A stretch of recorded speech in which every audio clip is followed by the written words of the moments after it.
This video is proudly sponsored by Limers, your friendly go-to guys for replacement parts and accessories for all Land Rover models, old and new. If you're in the market to buy or sell your Land Rover, Limers is here for you too. Trusted with keeping your four-wheel drive steed going since 1974.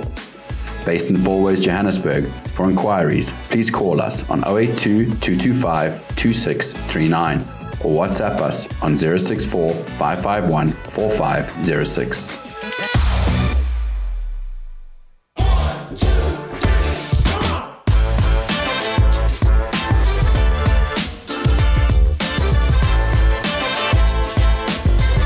The Land Rover Defender 130 is truly a majestic beast, and I think it's an exceptional vehicle to convert for overlanding.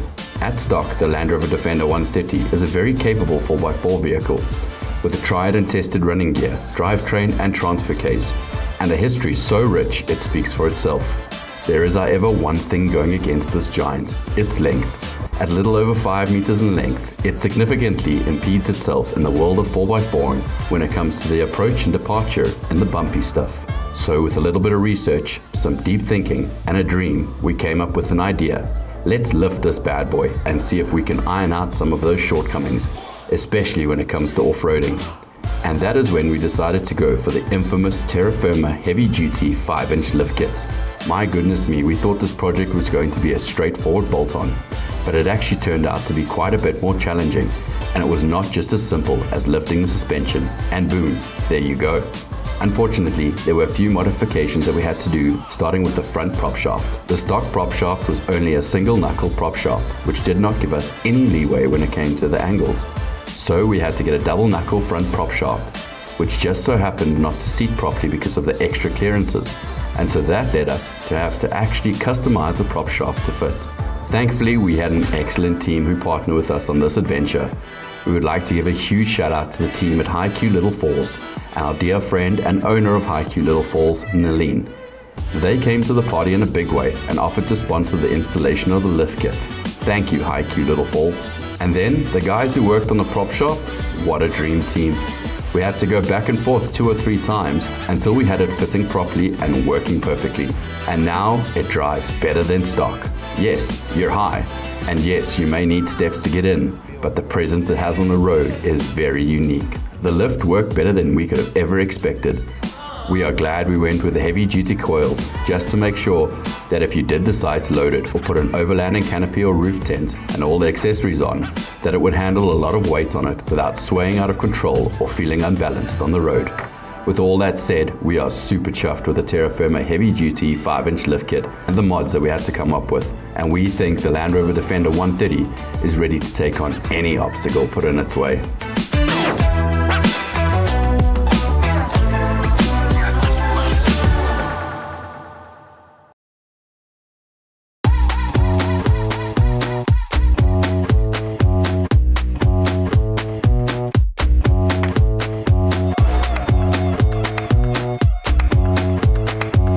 There's one thing that this video needs to be a little bit more authentic, a little bit more African, a little bit more, well, South African.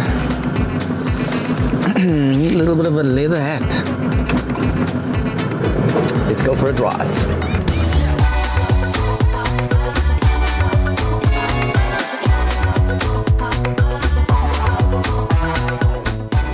We did an extreme lift. I mean, like, seriously, it is the case that you really do need a ladder to get in and out of this car gracefully.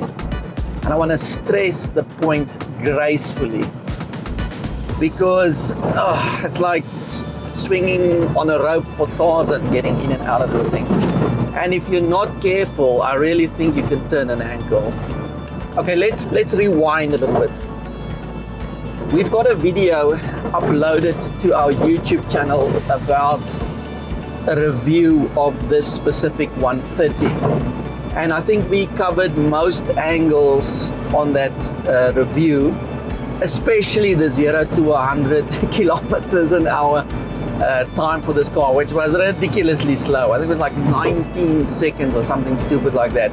But please go check out that video as a reference to this one, because it's exactly the same car, except for the lift that we did.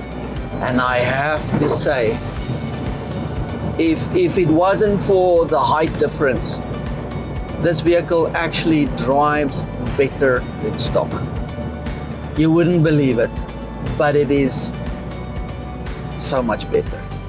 So the handling on this vehicle is superb. There's not a lot of body roll, and that's mainly due to the four-way fully adjustable shock absorbers and the heavy duty coils.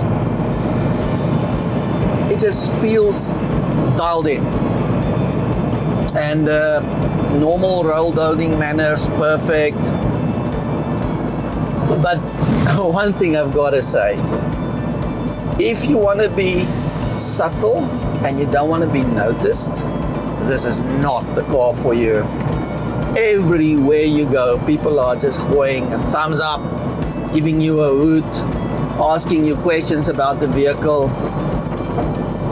It just draws so much attention, and it commands a very, very striking presence wherever you go. You stop next to basically anything and you're looking down. I mean, I made a joke with somebody that while we were driving behind a BMW X5, I can actually look over the roof line of the vehicle. So that's how tall it is. It's a joyous thing. It's actually ridiculous, but a ridiculous amount of fun at the same time. Road holding manners for the tar road is not why you lift a vehicle. Yeah, sure, some guys do it to show off, and we probably did the same. We did the lift to show off, to advertise our expertise. But the real test for this vehicle is how it's going to handle the twisty stuff.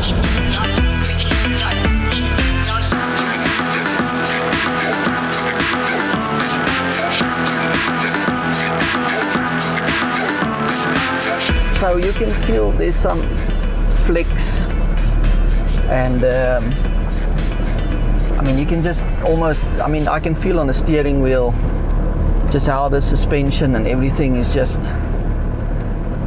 I mean, it's just so dialed in. I mean, it's just too easy. I mean, we're going through these obstacles like nobody's business. And I was out here not too long ago with a Suzuki Jimny. Granted, it was the previous gen. It was a 1.3 automatic, which was fitted with some rough terrain tires. So a very, very capable little 4x4. And this one particular hill that I'm going to climb now, I tried numerous times to get the Jimny up there without any success. The lack of diff lock on that vehicle, just absolutely no way that I could get it up there.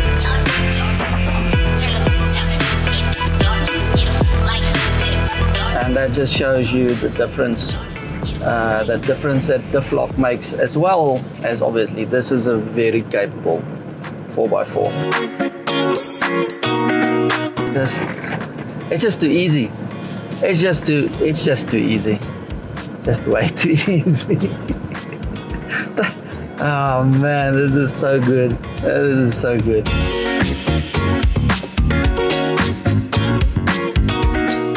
Well, that was some serious fun. But you know what? The biggest surprise is just how easy this dealt with every single obstacle that we threw its way. Is the suspension worth it? Oh my goodness me. You have to actually experience just how good this is to understand the significance of the sum of all parts. It is already, being a Land Rover Defender, already a fantastic 4x4, highly capable off-road vehicle. Now in the 130, obviously you've got the longer wheelbase. So the 90 will always be a better 4x4, especially for, you know, obstacles, etc., performer than this.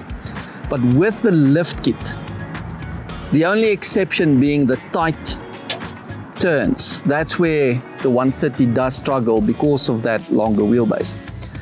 But for every single other obstacle, this just conquered it like Conan.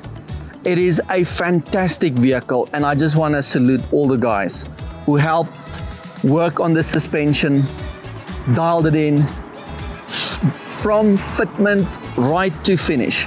Thank you guys. It's just absolutely exceeded every single one of my expectations. And boy, oh boy, oh boy. It's not going to be easy to let this one go.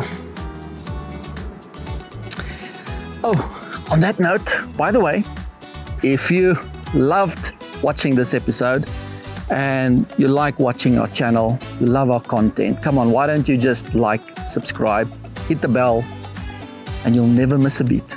We're trying to give you as much as we can in terms of our vehicles, but we'd also love your support. Be blessed.